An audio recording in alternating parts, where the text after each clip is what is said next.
Well, I was pretty excited when Amanda asked me to say a few words here tonight at the banquet. At first I had glimpses of Jimmy Valvano at his SB speech in 1992, or Randy Posh as he gave his last lecture speech. Then I realized that I'm not typically one for flash and glamour, so I thought that unsurprising. To most of you, I'd keep it pretty simple and to the point. Last night, Byron told me something that I'm not going to forget. He said that knowledge is useless unless you can share it. And let me tell you, I've learned a lot in this last decade.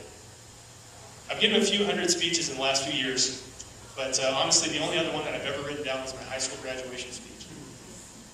There are a few things that I really want to share, so I thought this was the best way to do that. I thought I'd read this speech. You may not agree with everything I have to say tonight, and that's okay.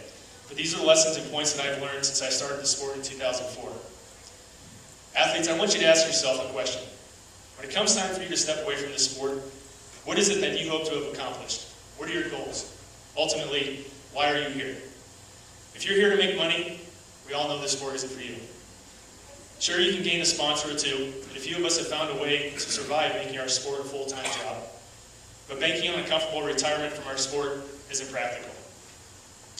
If you're here to become famous, this sport isn't for you. You may be able to increase your Twitter following a little, maybe during the Olympics, or gain a few thousand likes on Facebook, or a few thousand YouTube views. But ultimately, it is nothing you can take with you when it comes time to move on. And shockingly, let me tell you that if you're here to win an Olympic medal, you're here for the wrong reason. This sport isn't for you. Winning an Olympic medal is a byproduct. If you do the right things for the right reasons, winning a medal will come. Medals are great, but it means nothing without the experience. Without the experiences I had with my teammates in my 3 Olympics, countless World Cup races, and World Championships, the awards that I've won would just be a couple chunks of metal that I can keep in my pocket. And maybe it takes winning a medal to learn this lesson.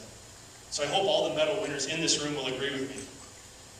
Many people think that winning a medal will change your life. And in fact, it may open some doors and may give you some opportunities.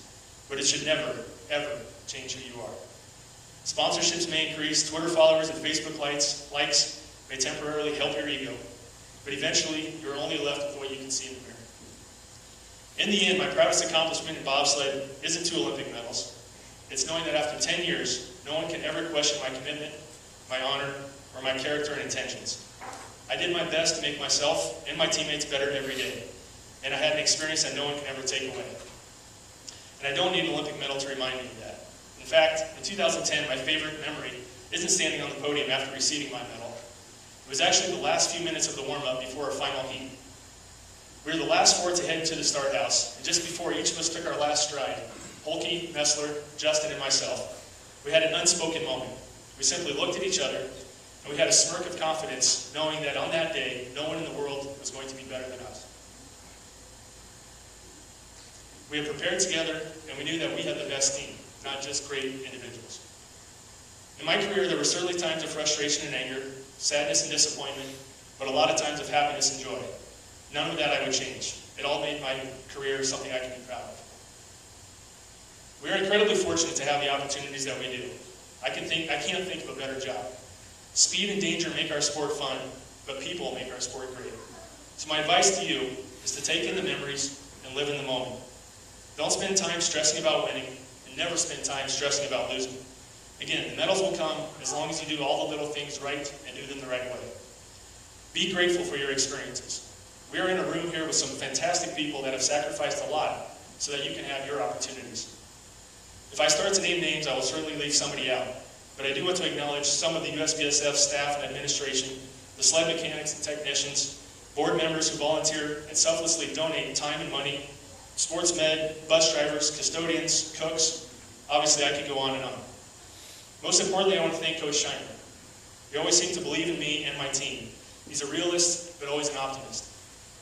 John Carlock, whether you knew it or not, by pushing me every day in the weight room the way you did, you not only helped me become stronger and faster, but you also helped me to learn a lot about myself.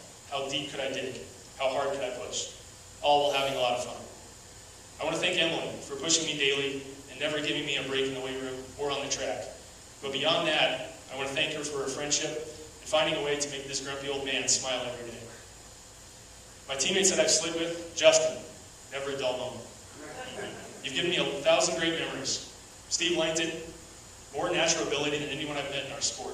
He pushed me every day to be better, even when I wasn't training by his side or even sliding in his sled.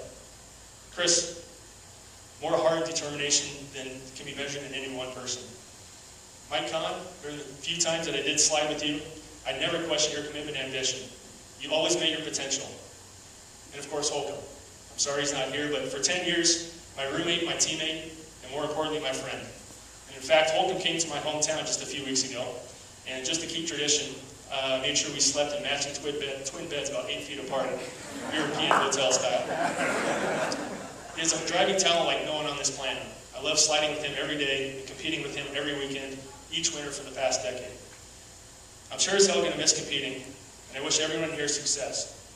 But remember that it makes no sense to measure success by medal count. When you leave this sport, I want you to measure success by the relationships and experience you have. People may remember how good of an athlete you are, but they will certainly remember what type of person you are.